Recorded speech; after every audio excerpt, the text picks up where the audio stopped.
Hello friends. तो हमने last video में देखा था कि टाइम कॉम्प्लेक्सिटी का कंप्यूटेशन हम कैसे करेंगे आइटरेटिव फंक्शंस के लिए। तो इस वीडियो में हमारा टॉपिक है रिकर्सिव फंक्शंस की टाइम कॉम्प्लेक्सिटी निकालना। तो हमारे जो मेन की पॉइंट्स होंगे वो है किस तरह से हम रिकरेंस रिलेशन फॉर्मुलेट करेंगे यूजिंग आवर फंक्शन, और उसके बाद में किस तरह से हम उस फंक्शन की टाइम कॉम्प्लेक्सिटी निकालेंगे बैक सब्स्टिट्यूशन मेथड को यूज करके। तो रिकरेंस रिलेशन क्या होता है कि कोई भी फंक्शन दिया हुआ है रिकर्सिव, तो हम उससे एक इक्वेशन निकालते हैं और फिर उस इक्वेशन को हम सॉल्व करते हैं टाइम कॉम्प्लेक्सिटी निकालने के लिए। तो किसी भी to find time complexity of recursive program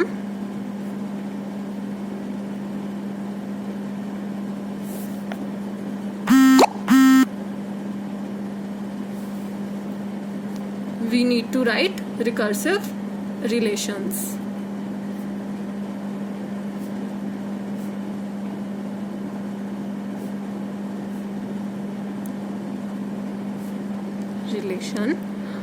और यहाँ पे अब हम इसमें बैक सब्स्टिट्यूशन मेथड को यूज कर रहे हैं, बट हमारे टोटल 3 मेथड्स होते हैं, 3 methods to find time complexity of recursive functions. First method क्या है, यही जो आज हम डिस्कस करेंगे, बैक सब्स्टिट्यूशन मेथड। और सेकंड एक मेथड होता है रिकरेंस ट्री मेथड। उसमें हम रिकरेंस ट्री बनाते हैं और उससे हम उसकी टाइम कॉम्प्लेक्सिटी निकालेंगे, रिकरेंस ट्री मेथड। और एक है मास्टर्स थ्योरम।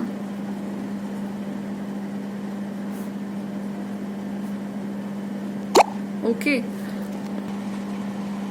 तो अब हम देखते हैं रिकरेंस रिलेशन कैसे निकालेंगे हम फंक्शंस का।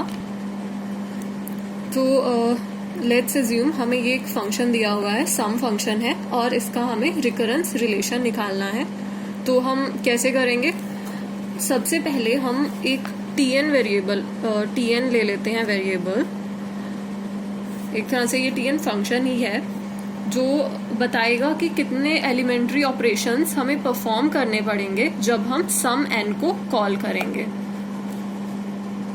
तो ये है number of elementary operations performed bye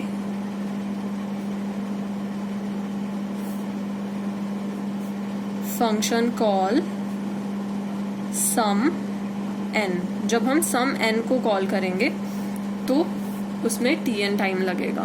अब हमने इसको कॉल कर लिया और यहाँ पे हमारा tn टाइम लगा, बट इसके अंदर सबसे पहले ये वाली इफ कंडीशन आएगी।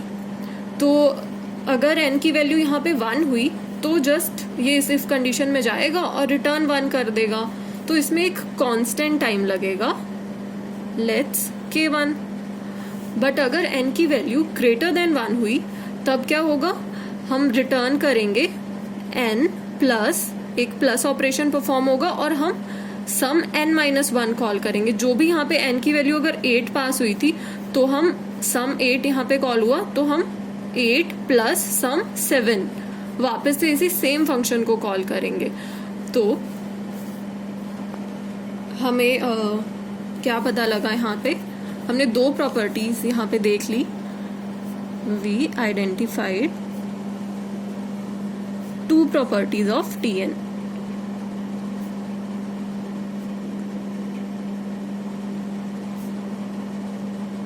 तो फर्स्ट क्या, if n is equals to 1, n is equals to 1, तो क्या हो रहा है, तो हम t1 कॉल होगा और वो एक कांस्टेंट टाइम लेगा k1। ओके, और अगर n की वैल्यू ग्रेटर देन 1 है तो क्या होगा, तो ये एक कांस्टेंट टाइम लेगा इस ऑपरेशन के लिए, उसको हम कुछ भी k2 मान सकते हैं, और रिकर्सिव कॉल होगी सम n-1 की। तो it takes constant time for addition, वो हमने मान लिया k2 है, and make a recursive call.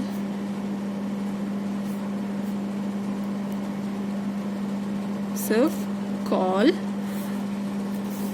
किसकी? सम n-1 की। तो इन टोटल हमारा कितना टाइम हो जाएगा उस केस में? सो इन टोटल जो tn है वो होगा k2 प्लस tn-1। और हमें जैसे कि पता है, हमने फर्स्ट वीडियो में डिस्कस किया था कि यहाँ पे जो कांस्टेंट टाइम होता है, यहाँ पे हम एसिम्प्टोटिक नोटेशन ले रहे हैं, तो जो ये कांस्टेंट टाइम है वो हम 1 की तरह ट्रीट करते हैं उसको। तो as we know in asymptotic notations, estimate of constant time is considered as 1.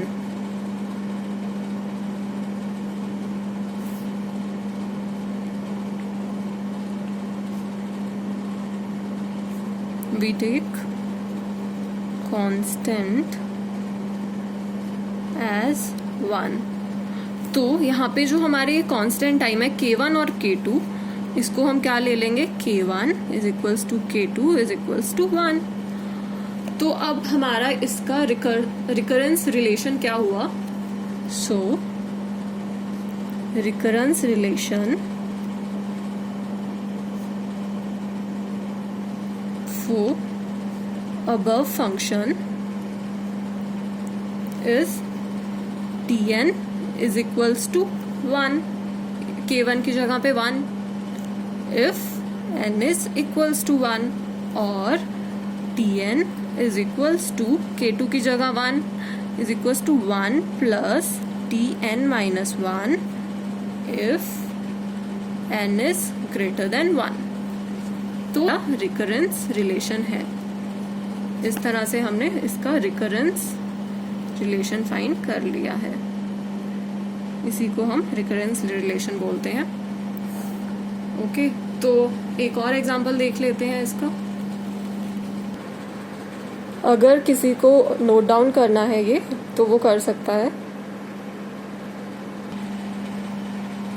अब मान लो हमें ये बाइनरी सर्च एक फंक्शन दिया हुआ है और हमें इसका भी रिकरेंस रिलेशन लिखना है। तो जैसा आपको पता होगा, बाइनरी सर्च में हम एक एरे पास करते हैं, उसका लेफ्ट जो मोस्ट एलिमेंट है, इंडेक्स है, वो पास करते हैं, और राइट मोस्ट जो इंडेक्स है वो पास करते हैं, और कौन सी की हमें सर्च करनी है वो पास करते हैं। और अगर ऑब्वियस जो राइट मोस्ट इंडेक्स है वो लेफ्ट मोस्ट से बड़ा ही होना चाहिए, अगर ऐसा नहीं होगा तो हम -1 रिटर्न कर देंगे, और अगर है अंदर ही लेफ्ट मोस्ट इंडेक्स छोटा है राइट मोस्ट से, तो हम इसमें जाएंगे और हम मिडल एलिमेंट फाइंड करेंगे। और अगर वो मिडल एलिमेंट जो हमें की फाइंड करनी है उसके इक्वल ही आया तो हम उस रिटर्न कर देंगे, यानी कि वहीं पे ही वो हमारी की प्रेजेंट है। और अगर मिडल एलिमेंट जो है वो की से बड़ा है, इसका मतलब जो की है हमारी वो उस मिडल एलिमेंट के लेफ्ट साइड पे प्रेजेंट है, तो हम लेफ्ट और मिडल -1 पास करेंगे, यानी कि अब हम सिर्फ हाफ एलिमेंट्स पास कर रहे हैं बाइनरी सर्च में। और अगर की वैल्यू बड़ी है मिडल एलिमेंट से, तो हम राइट मोस्ट हाफ एलिमेंट्स को पास कर देते हैं। तो हमने मिडल +1 और जो राइट मोस्ट एलिमेंट है उसको पास कर दिया, यानी कि हमने हमारे एरे को 2 पार्ट्स में डिवाइड कर लिया। पहले मिडल में किया, अगर की इससे छोटी है यानी कि वो इस हाफ पार्ट में प्रेजेंट होगी तो हम इस हाफ पार्ट को पास कर देंगे, और अगर की बड़ी है तो हम इस हाफ पार्ट को पास कर देंगे, यानी कि हर बार हम प्रॉब्लम को n/2 की फॉर्म्स में डिवाइड कर रहे हैं। तो इसी तरह से अब देखते हैं इसका ये वाला जो भी ऑपरेशंस है, इफ ऑपरेशन, फिर हमने मिडल फाइंड किया, और फिर ये कंपैरिजन किया तो इसमें एक कांस्टेंट टाइम लगेगा k1, और अगर वो मिडल एलिमेंट है वो की से बड़ा हुआ तो हम हाफ पार्ट एरे का पास कर देंगे और अदरवाइज दूसरा हाफ पार्ट पास कर देंगे। तो यहाँ पे हमें साफ साफ दिख रहा है, एक तो कांस्टेंट टाइम इसमें लग रहा है और उसके बाद में हम या तो ये वाला बाइनरी सर्च फंक्शन कॉल करेंगे या फिर ये वाला, तो उसमें n/2 टाइम लगेगा। तो वही इसी तरह से अगर tn हमारा बाइनरी सर्च को कॉल करने में लग रहा है, बाइनरी सर्च n अगर हम कॉल करते हैं तो हमारा tn टाइम लग रहा है, तो हमारा इसमें कांस्टेंट टाइम 1 लगेगा और इनको जब कॉल करेंगे तो हमारा n/2 टाइम लगेगा। तो यहाँ पे भी हम क्या है, डायरेक्ट ही जितने भी कांस्टेंट टाइम है उनको 1 कंसीडर कर लेते हैं।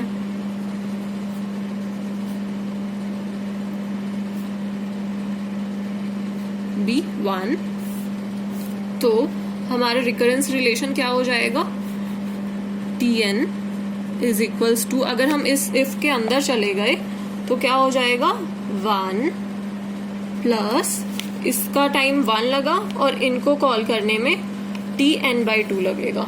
अगर इसको कॉल किया तो ये भी उसको n/2 में डिवाइड कर देगी और इन दोनों में से एक टाइम पे एक ही कॉल होगा और ये भी n/2 में डिवाइड कर देगी। तो 1 प्लस tn/2 टाइम। और अगर लेफ्ट है वो राइट से बड़ा आया तो उस केस में तो हम सीधा ही रिटर्न कर रहे हैं, तो उस केस में क्या हो जाएगा, tn इज इक्वल्स टू 1। ये वाली कंडीशन कब आएगी, जब हमारे पास एक या एक से कम एलिमेंट्स बच जाएंगे। तो ये आएगा when n is less than equals to 1, और ये कब आएगा, when n is greater than 1। तो यही हमारा बाइनरी सर्च का रिकरेंस रिलेशन बन गया। यही क्या है, रिकरेंस रिलेशन है। ओके, तो हमें पता लग गया किस तरह से हम रिकरेंस रिलेशन को निकालते हैं। और अब हम एग्जांपल्स देखते हैं कुछ, किस तरह से हम, अगर हमें कोई रिकरेंस रिलेशन दिया हुआ है तो हम उससे टाइम कॉम्प्लेक्सिटी कैसे निकालेंगे, बैक सब्स्टिट्यूशन मेथड को यूज करके। तो देखते हैं बैक सब्स्टिट्यूशन मेथड। तो इस मेथड का ये फायदा है कि हम कोई भी रिकर्सिव प्रॉब्लम को इस मेथड से सॉल्व कर सकते हैं, लेकिन इस मेथड से सॉल्व करने में थोड़ा टाइम लगता है क्योंकि हमें बहुत कैलकुलेशन करनी पड़ती है। बट जैसे मास्टर्स थ्योरम है उसमें हम डायरेक्ट ही फॉर्मूला होता है उसके थ्रू हम फाइंड कर लेते हैं सोल्यूशन, बट उससे हम हर फंक्शन का सोल्यूशन नहीं लिख सकते हैं। तो लेट्स सी, हमें ये वाला रिकरेंस रिलेशन दिया हुआ है, ये ही हमने पीछे जो एग्जांपल किया था फर्स्ट उसमें हमने निकाला था। तो अब इससे कैसे सॉल्व करते हैं, लेट्स सी, ये है हमारी equation tn is equals to 1 plus tn-1। इसको हमने 1 नंबर दे दिया। अब हमने इसमें क्या करना है, सब्स्टिट्यूट करेंगे हम, put n is equals to n-1 in equation 1। तो क्या आ जाएगा, tn-1 is equals to 1 plus tn-2। इसको नंबर 2 दे दिया। और अब हम n is equals to n-2 put करेंगे in equation 2, not equation 1 only. तो tn-2 is equals to 1 plus tn-2। इसको 3 नंबर दे दिया। अब हमें क्या करना है, जो 2 की ये वैल्यू निकाली है हमने tn-1, इसको हम इस इक्वेशन 1 में पुट कर देंगे इस tn-1 की जगह पे। तो हमें सब्स्टिट्यूट करना है 2 को फर्स्ट इक्वेशन में। तो हमारा जो tn हो जाएगा होगा tn is equals to 1 plus tn-1 की जगह ये रखेंगे 1 प्लस tn-2। तो ये क्या हो गया, 2 प्लस टी एन माइनस 2। तो हमारे टी एन की वैल्यू ये आ गई है। अब हम इस टी एन माइनस 2 की जगह पे क्या रखेंगे, जो हमने इस थर्ड इक्वेशन में वैल्यू फाइंड की थी। तो क्या हो जाएगा ये, तो ये हम यहाँ पे 2 प्लस टी एन माइनस 2 की जगह ये वैल्यू रखेंगे 1 प्लस टी एन माइनस 2 है यहाँ पे। ओके सॉरी, हम टी एन माइनस 2 की ये जो वैल्यू है इसको इस इक्वेशन में रखेंगे। तो आई थिंक हमने यहाँ पे ये गलत लिख दिया है। यहाँ पे टी एन माइनस 2 जो है उसकी वैल्यू क्या होगी 1 प्लस टी एन माइनस 3, क्योंकि हमने n is equals to n minus 2 equation 1 में लिखा, तो यहाँ पे आया T n minus 2 plus 1 plus T n की जगह पे हम क्या लिख देंगे n माइनस 2। तो n माइनस 2 और माइनस 2 एन माइनस 1 क्या हो जाएगा -3। तो यहाँ पे टी एन माइनस 3 आएगा। तो इसलिए अब इस इक्वेशन को हम जब रख रहे हैं तो 2 plus 1 plus T n minus 3 आएगा, जब हमने टी एन माइनस 2 की वैल्यू को इस इक्वेशन में रखा। तो ये क्या बन गया 3 प्लस टी एन माइनस 3। तो आप देख रहे होगे हमारी ये जो इक्वेशन है वो किस तरह से बन रही है, 2 प्लस टी एन माइनस 2, फिर 3 प्लस टी एन माइनस 3, इस तरह से ही ये चलते चलते 4 प्लस टी एन माइनस 4 हो जाएगा। और ये k टर्म्स तक जब चलेगी तो ये क्या बन जाएगी k plus T n minus k। और जैसा कि मैंने फर्स्ट वीडियो में बताया था कि हमें रिकर्सिव फंक्शन में हमारी एक बेस कंडीशन होती है। तो यहाँ पे क्या है, जब n की वैल्यू 1 होगी उस टाइम पे tn की वैल्यू भी क्या होगी 1 होगी। तो हमें उस बेस कंडीशन तक ही पहुंचना होता है, यानी कि हमें यहाँ पे क्या लेके आना है t1 लेके आना है। तो we have to reach base condition. तो उसके लिए हमें tn माइनस k को क्या बनाना पड़ेगा, यहाँ पे t1 बनाना पड़ेगा। तो वो कैसे बनेगा, जब हम k की वैल्यू को अगर k की वैल्यू ऐसे इंक्रीमेंट होते होते जब n माइनस 1 तक पहुंच जाएगी उस टाइम पे यहाँ पे t की वैल्यू t1 आ जाएगी। कैसे देखते हैं, t n माइनस 1, हम k की जगह पे क्या रख रहे हैं n माइनस 1। ओके, तो सॉरी हमें k की जगह पे n माइनस 1 रखना है। तो plus t n minus k की जगह पे n माइनस 1। तो ये क्या आ गया n माइनस 1 प्लस n से n कैंसिल, तो ये t1 बन जाएगा। तो ये क्या आ गया n माइनस 1 प्लस t1 की वैल्यू हमें पता है 1 होती है, तो प्लस 1। तो इसकी वैल्यू tn की वैल्यू क्या आ गई, n की टर्म्स में n आ गई है। तो यही हमारी इस फंक्शन की टाइम कॉम्प्लेक्सिटी है। तो इस फंक्शन की जो टाइम कॉम्प्लेक्सिटी हुई वो क्या है, बिग O n। आपको अगर ये क्वेश्चन नोट डाउन करना है तो इस वीडियो को पॉज करके कर सकते हैं। और अगर आपको ये वीडियो पसंद आई हो और आपका बैक सब्स्टिट्यूशन मेथड का कंसेप्ट क्लियर हो गया हो तो प्लीज़ इस वीडियो को लाइक करो। और कुछ भी डाउट हो, अगर आपको और क्वेश्चंस समझने हैं इसके, तो कमेंट सेक्शन में मेंशन कर देना। Thank you for watching.